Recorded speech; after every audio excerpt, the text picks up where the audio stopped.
Bowling action পরীক্ষায় আবারও fail করেছেন সাকিব আল হাসান। ফলে আন্তর্জাতিক ক্রিকেটে 1 বছর বল করতে পারবেন না তিনি। তবে আপাতত ব্যাটার হিসেবে খেলতে পারবেন সব ধরনের ঘরোয়া এবং আন্তর্জাতিক ক্রিকেটে।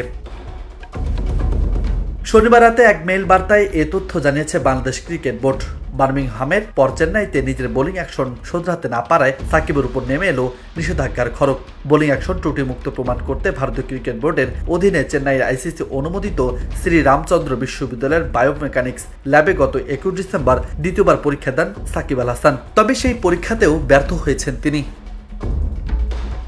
আইসিসি নিয়ম অনুযায়ী কোনো বলারের অ্যাকশন প্রথমবার অবৈধ ঘোষণার পর 2 বছরের মধ্যে আরেকবার নিষিদ্ধ হলে স্বয়ংক্রিয়ভাবে তিনি পরের 1 বছর বোলিং করতে পারবেন না। এমনকি ওই 1 বছরের মধ্যে অ্যাকশন শোধরানোর পরীক্ষাও আর দিতে পারবেন না। এর আগে আন্তর্জাতিক ক্রিকেটে অভিষেকের পর প্রায় 2 দশক পর ইংলিশ কাউন্টি ক্রিকেটে খেলতে গিয়ে প্রশ্নবিদ্ধ অ্যাকশনে বোলিং করার অভিযোগ ওঠে সাকিব আল হাসানের বিরুদ্ধে।